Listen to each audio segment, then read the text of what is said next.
What do you mean this is normal staffing? Malcolm Sutter stared at the monthly report, his jaw tight. District sales were steady, but customer complaints were rising, especially at Store 4. The report said nothing was wrong, but Malcolm had a gut feeling something was off. He hadn't come this far by ignoring those instincts. 7 years ago, he bought the small chain of convenience stores from a retiring couple. It had grown into 7 locations across 3 towns. Malcolm had built the business with pride, tight systems, clean stores, and people-first values. But lately, something felt off. He'd been relying too much on filtered reports and district manager summaries. So he came up with a plan. Malcolm shaved his beard, dyed his hair a dull brown, and wore thick glasses. He changed his posture, slowed his speech, and practiced a Midwestern accent. He called himself Jerry, a new hire from out of town looking for part-time hours. He was placed at Store 4. No one recognized him. It made sense. The store had cycled through 3 managers in the past 2 years, and most of the floor staff were new. He'd never met any of them in person. He clocked in on a Thursday morning as a trainee and was handed a box cutter by a woman named Olivia Zanders. "Don't cut your hand off," she said flatly, already moving to the back room. Malcolm blinked. Thanks. What should I start with?" "Restock the drinks. And watch your step in the cooler, it floods sometimes." He followed her into the back. The place was messy boxes stacked haphazardly, expired snacks in open crates, and an odd smell he couldn't place. Olivia moved fast, grabbing items and scanning them without so much as a glance toward him. She didn't look lazy, just tired. "How long you been here?" Malcolm asked while pulling a crate of soda. 4 months. I was at Store 2 before this. They moved me here after the last manager quit." "What happened to him?" Olivia shrugged. "Guess he got tired of doing everything himself."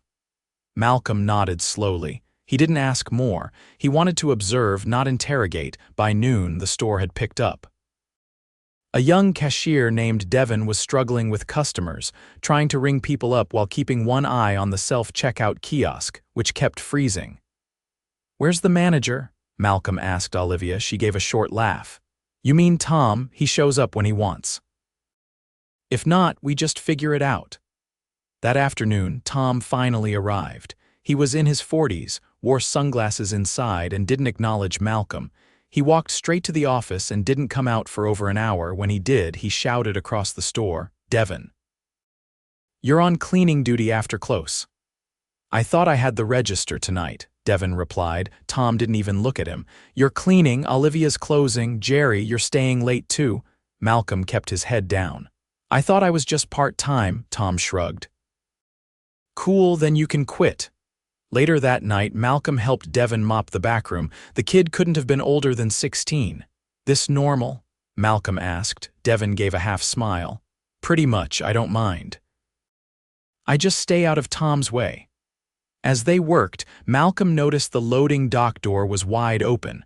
The lot outside was dark, no cameras, no security lights. "Why's that door open?" "Cooler's leaking again," Devin said. "Tom said to prop it for airflow." Malcolm stared at the open door, the unlit alley beyond it. "You're back here alone sometimes?" "Yeah, usually. Olivia says she's not allowed to leave the register." Malcolm felt a knot twist in his stomach. "You ever feel unsafe?" Devin paused. "Sometimes. A guy came in last week, tried to follow me out. I locked myself in the bathroom until he left." "Did you tell Tom?" "Yeah, he told me to stop being dramatic." Malcolm didn't say anything. He just kept mopping. At the end of the shift, Tom came out of the office with his keys jangling. "Devin, you're opening tomorrow." "What, I got school?" "Not my problem. You want hours, you take what I give. It's the freezer shift," Olivia whispered to Malcolm. "He'll be alone in the back for hours." Malcolm's jaw clenched. "That kid shouldn't be back there by himself." Olivia looked at him, tired and blunt. "None of us should, but nobody cares." Malcolm didn't sleep that night. His mind spun with what he'd seen.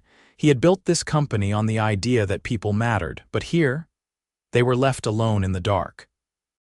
And one of them was just a kid. By Friday morning, Malcolm had already decided he'd extend his undercover shift for at least a week. He arrived early, just after sunrise, and found Devin outside the store, sitting on an overturned crate, hugging his knees to his chest. His backpack was wedged under one arm like he didn't trust it to stay beside him. "You get locked out?" Malcolm asked, approaching cautiously. Devin shook his head. "Tom's inside. He made me wait out here. Said I was 5 minutes early and he doesn't babysit clock punchers." Malcolm felt his jaw tighten but kept his tone even. "You okay?" Devin didn't answer right away. Then, quietly, "I didn't sleep. Thought I heard something behind the store last night. My mom said I shouldn't go back, but I need the hours." Malcolm crouched beside him. "You ever talk to someone higher up, district manager?" Devin gave a small, sharp laugh. "I wouldn't even know who that is." Malcolm stood, heart pounding. He unlocked the front door with the key Tom had tossed him the night before without a word and let Devin in. Inside, the air was stale. The floor hadn't been mopped properly, and a stack of junk food displays leaned precariously near the register. Tom was in the office, door closed, eating something out of a takeout container. When Malcolm knocked, Tom waved him off without turning. "Busy," he grunted. Malcolm returned to the front and started checking inventory. He noticed the expiration dates on several dairy items were off by nearly a week. Some had already passed. He flagged them and set them aside. Olivia arrived a little after 8, still wearing the same hoodie from the day before. She moved slower than usual, one hand on her lower back. "You all right?" Malcolm asked. She didn't look at him. "Slipped in the cooler yesterday. Told Tom. He said the mats are expensive." Malcolm didn't respond. He just nodded and kept working, but the list in his head was growing faster than he could keep up with. By mid-morning, the store began to fill. A man came in with a clipboard, mid-40s collared shirt. He introduced himself as Marcus, a vendor who handled snack promotions for several stores in the area. He asked for the manager. "Tom's in the back," Malcolm said, pointing toward the office. Marcus hesitated. "He usually doesn't." He stopped, then sighed. "I'll try." 10 minutes later, Marcus left, shaking his head. Malcolm caught him just outside the door. "Everything good?" Marcus looked at him carefully. "You're new." "Yeah, Jerry." "Listen, Jerry. I've been doing this 5 years. This store, it's a black hole. I've had 3 deliveries go missing from here. Tom signs, then they disappear. I've filed complaints. Nothing happens. You ever see him take them?" Marcus shook his head. "Never directly, but I know what a bad pattern smells like." Malcolm thanked him, then went back inside. He took a long look at the security cameras above the register. The red light was off. He walked to the office and knocked again, firmer this time. Tom opened the door halfway, jaw working a piece of gum. "What? Cameras aren't recording." Tom stared at him. "They're dummy cams. Real ones cost more than you're worth." Malcolm didn't flinch. "You realize that's a liability?" Tom leaned in, breath reeking of old coffee. "You realize you're a part-time nobody, right? Go straighten the chip aisle." Malcolm held his stare for a moment, then turned and walked away. He spent the next hour in the stockroom watching. Tom disappeared into the office again. Devin was restocking the freezer alone. Olivia was at the register, managing a long line that grew every 15 minutes. Around noon, a woman came in with 2 young kids. She looked flustered, one hand pulling a stroller, the other gripping a small shopping basket. One of the kids knocked over a candy stand near the front. Olivia apologized and started picking it up. Tom burst from the office, eyes scanning the mess. "You gonna let them wreck the place?" he barked. The woman froze. "They're just kids," Olivia said quietly. "They don't belong in here if she can't control them." The woman's face turned red, but she said nothing. She gathered her kids and turned to leave. Malcolm stepped forward. "Hey," he said, loud enough for everyone to hear. "She was checking out." Tom turned. "What?" "She was shopping." "You just drove her out. You telling me how to run my store?" Malcolm stared at him. "It's not your store." Tom blinked as if confused, then he laughed. "You got jokes now, Jerry." Malcolm didn't respond. The woman was gone. The kids silent, Olivia went back to the register, eyes down. Later that afternoon, Olivia handed Malcolm a note. It was written on the back of a receipt. "He's been asking Devin for cash drops. Off the books." Says it's for change, but there's no log. Malcolm folded the note and slipped it into his pocket. He didn't say anything. He just looked toward the office. That evening, just before closing, a young woman named Tasha clocked in. It was her first day. She looked nervous, holding a wrinkled application in her hand. "I was told to see Tom," she said. "He's in the back," Malcolm replied. Tom came out a few minutes later, glanced at her and frowned. "You're Tasha." "Yes, sir." "You got ID?" She handed it over. He glanced at it, then handed it back. "You got any tattoos?" She looked confused. "No, what about piercings?" "Just my ears." Tom made a face. "All right. You'll work register. Don't dress like that again. It gives off the wrong message." Tasha looked down at her jeans and plain t-shirt. "What's wrong with? Did I ask for an opinion?" Malcolm stepped forward. "That's enough."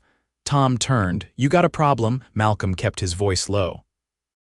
"You don't get to talk to her like that, or anyone else." Tom laughed, then pointed toward the door. "You don't like it, leave." Malcolm stepped closer. "I'm not going anywhere, but you are." Tom's face twisted. "Who the hell do you think?" "I'm Malcolm Sutter," he said quietly. Tom went still. "You've been harassing employees, ignoring safety violations, mismanaging cash, and treating customers like trash. You're done." For a long second, the store was silent. "You're bluffing," Tom said. Malcolm reached into his coat and pulled out his wallet. He opened it briefly, just long enough for Tom to see the company ID. Tom's mouth opened, then closed. "Get out," Malcolm said. "You can't now." Tom stared at him, then turned and walked out without another word. Malcolm waited until the door swung shut behind him. Then he turned to Olivia. "Call in the others. We're having a meeting." Malcolm stood near the register while Olivia called Devin and Tasha to the front. Neither of them asked questions. They just followed the sound of her voice, tired but steady. When they gathered near the counter, Malcolm looked at each of them, his face still unreadable. "I know this is abrupt," he began, "and I know you're probably wondering what happens next." Tasha looked down, arms crossed tightly over her chest. Devin shifted from foot to foot. Olivia stayed quiet, eyes locked on Malcolm's. "You're not in trouble," he said firmly. "None of you are." No one responded. The silence hung heavy, not with fear but with disbelief. "I've been watching for a few days now. I saw enough to know the way this store's been operating isn't just wrong, it's dangerous." Olivia finally spoke. "So what happens now?" Malcolm nodded once. "We're closing early today. I've already called the district safety officer. She'll be here in an hour. We're doing a full inspection: stockroom, freezer, the back alley, everything. No customers until we're cleared. That's non-negotiable." Tasha's eyes widened. "We're shutting the store down. Temporarily," he clarified. "You'll all be paid for your full shift. And depending on what we find, there may be hazard pay for past shifts too." Devin looked up abruptly. "Seriously, seriously." He pulled out his phone and made a quick call to his head of operations, confirming the inspection team was en route. Once the call ended, he turned back to the group. "While we wait, I want to hear everything. No filters. If you've seen something that made you uncomfortable or unsafe, I want to know. Right here, right now." Olivia motioned toward the back. "You want to see the cooler? That's where half the problems start." He nodded. They filed back through the storage hallway, past the slanted mop sink and a peeling safety poster. The cooler's metal door creaked open with resistance. The floor inside was slick, not just from condensation but from a slow leak pooling in uneven patches. A stack of cardboard boxes sat half-submerged along the back wall. "I told Tom this was a hazard 2 weeks ago," Olivia said. "His solution was to tell us to wear thicker shoes." Malcolm stepped carefully inside. The air was cold, but the smell was worse: stale milk and something else, sour and metallic. He crouched, inspecting the floor where the grates were clogged with soggy labels and bits of plastic wrap. "What about the lighting?" he asked.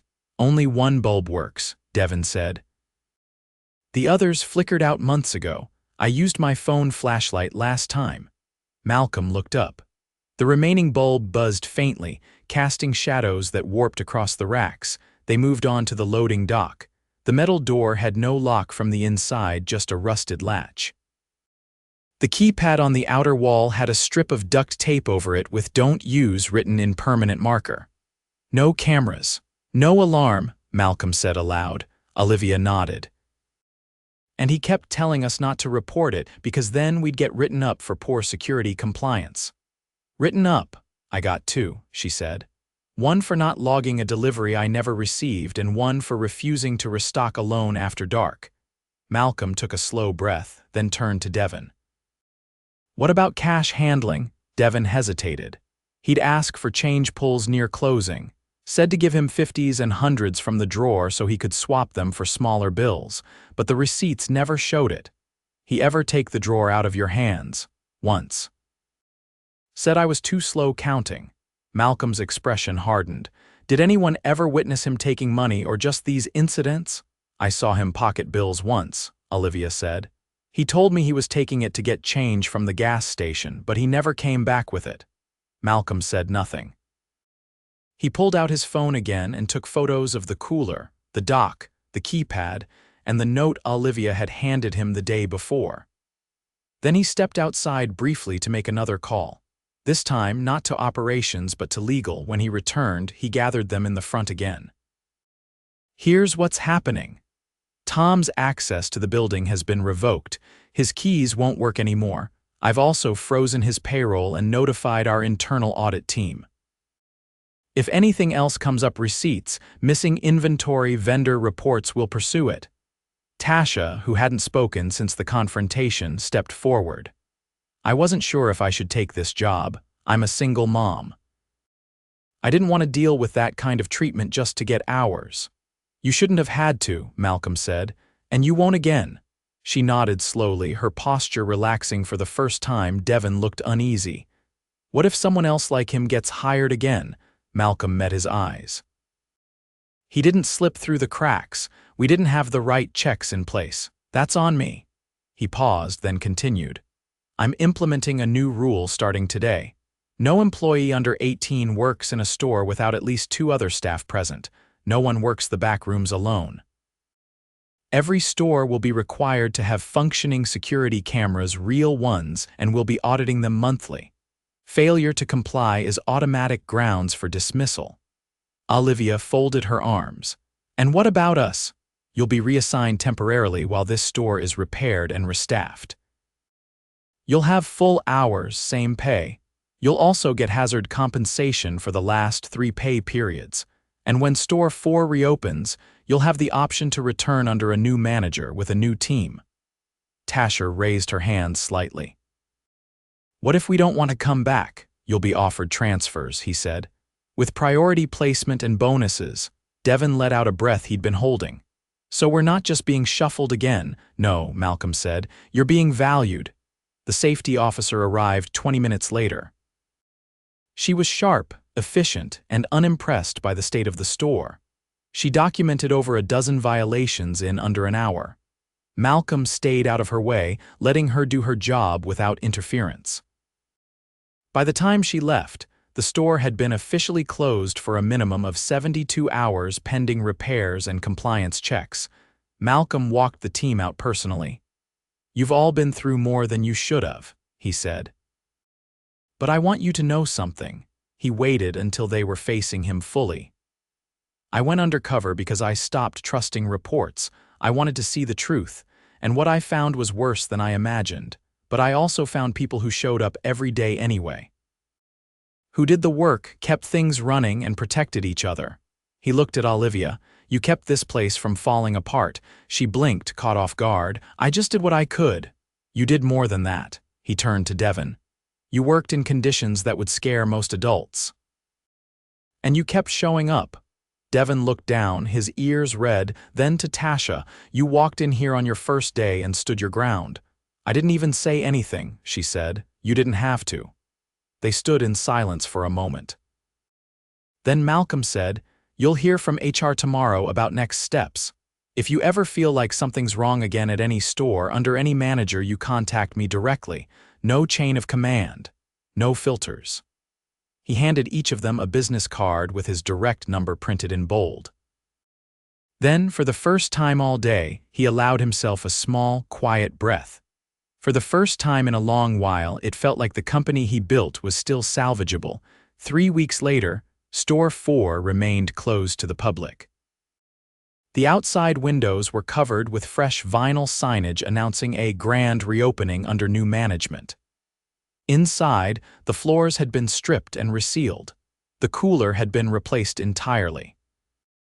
New LED lighting ran through every aisle, and functioning security cameras were now installed at every key point, including the back dock and inside the staff storage corridor.